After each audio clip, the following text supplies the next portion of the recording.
Amerika Serikat saja takut, peringatkan Iran, AS kirim 2 pesawat pengebom B-52 ke Timur Tengah. Mengapa demikian?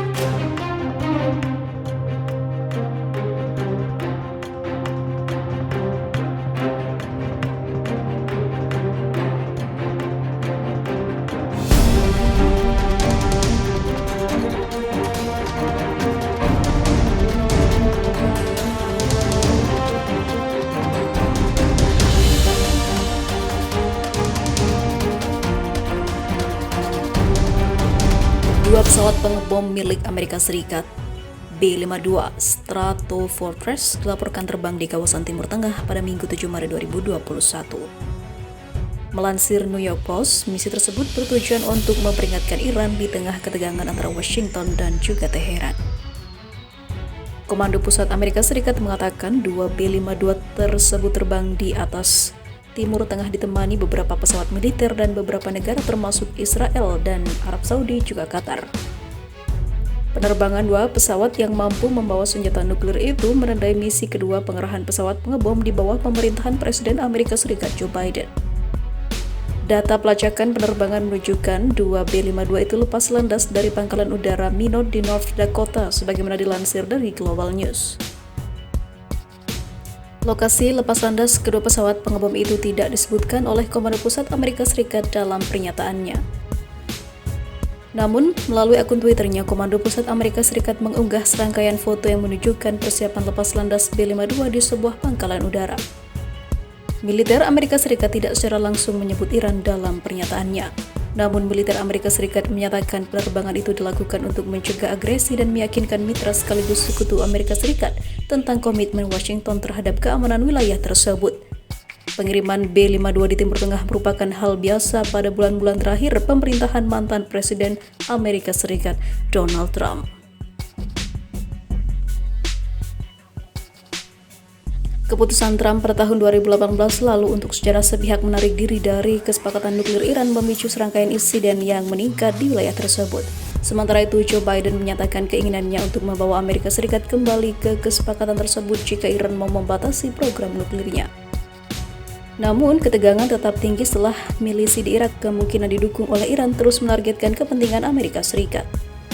Bulan lalu, Joe Biden merestui serangan udara tepat di Suriah sebagai pembalasan. Kementerian Pertahanan Amerika Serikat menerangkan operasi militer itu menyasar kelompok milisi pro-Iran di perbatasan Suriah dan juga Irak. Atas perintah Presiden Joe Biden, pasukan Amerika Serikat menggelar serangan udara ke infrastruktur yang dipakai milisi pro-Iran, ujar juru bicara Pentagon John Kirby. Dia menyatakan pengerahan kekuatan udara itu adalah balasan atas serangan roket yang menerjang Irak pada 15 Februari lalu. Sementara itu, ancaman Perang Dunia Ketiga Amerika Serikat panik, Korea Utara dan Iran bangun kerjasama nuklir. Korea Utara dan Iran mempererat hubungan kerjasama picu kekhawatiran di Amerika Serikat semakin kuat ancaman Perang Dunia Tiga.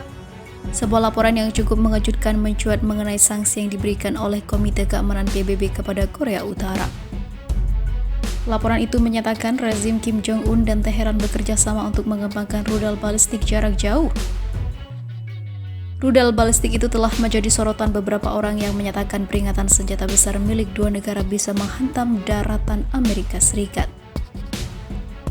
Profesor Sung Yu Lee, seorang ahli Korea Utara terkemuka di Sekolah Hukum dan Diplomasi Fletcher di Universitas Tufts, mengatakan Korea Utara adalah pembuat serial. Ini adalah kemitraan yang panjang dan sangat erat antara Korea Utara dan juga Iran, ujar Sung Yeon Lee dikutip pikiranrakyat.com dari laman Express. Kami tahu bahwa Korea Utara dan Iran bersatu dalam faktor yang sama atau permusuhan ideologis terhadap Amerika Serikat, katanya menambahkan. Presiden Joe Biden menegaskan Iran harus sepenuhnya mematuhi kesepakatan nuklir sebelum miliaran sanksi Amerika Serikat dicabut.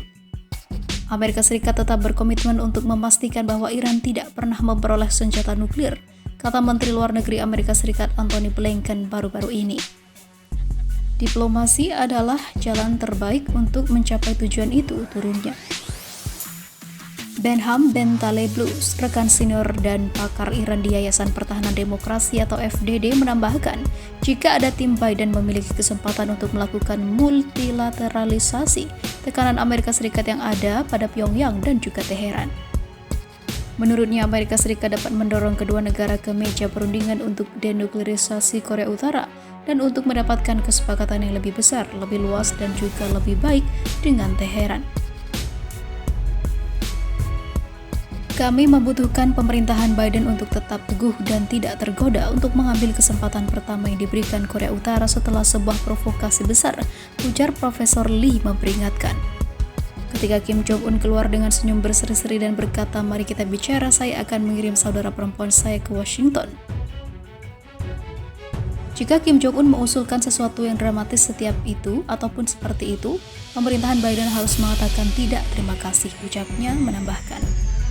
Ketegangan antara Teheran dan Washington meningkat selama beberapa tahun terakhir setelah pemerintahan Donald Trump memberlakukan sanksi ketat terhadap negara itu.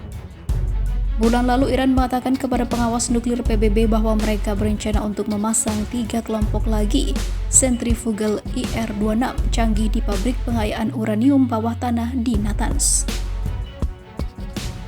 Di bawah kesepakatan nuklir Iran dengan negara-negara besar, Teheran hanya dapat menggunakan sentrifugal IR-1 generasi pertama di pabrik bawah tanah. Ini juga satu-satunya mesin yang dapat digunakan Iran untuk mengakumulasi uranium yang diperkaya. Di bawah pemerintahan Donald Trump, Amerika Serikat memberlakukan sanksi yang melumpuhkan terhadap Iran setelah Donald Trump menarik diri dari perjanjian nuklir Iran pada tahun 2018. Iran mulai secara terbuka melebihi batas pengayaan yang ditetapkan oleh perjanjian tersebut dengan mengatakan akan kembali ke kepatuhan jika Amerika Serikat melakukan hal yang sama. Presiden Amerika Serikat Joe Biden telah menyarankan Amerika Serikat akan kembali ke kesepakatan itu dan dia akan berusaha untuk memperketat batasan nuklir Teheran. Di sisi lain, beberapa hari sebelum pelantikan Biden, Kim Jong-un dan pemerintahannya telah berjanji untuk meningkatkan kemampuan militer nuklir mereka. Mereka mengklaim siapapun yang berkuasa di Amerika Serikat akan selalu menjadi musuh terbesar Pyongyang. Kegiatan politik luar negeri kita harus difokuskan dan diarahkan untuk menuduhkan Amerika Serikat musuh terbesar kita dan rintangan utama bagi perkembangan inovatif kita, ujar Kim Jong-un yang dikutip media Korea Utara. Tidak peduli siapa yang berkuasa di Amerika Serikat, sifat asli Amerika Serikat dan kebijakan fundamentalnya terhadap Korea Utara tidak pernah berubah, tuturnya. Dia juga berjanji untuk menggelar hubungan lebih dekat dengan pasukan anti-imperialis independen dan berjanji untuk meningkatkan kemampuan nuklir dan juga rudal Pyongyang. Di sisi lain,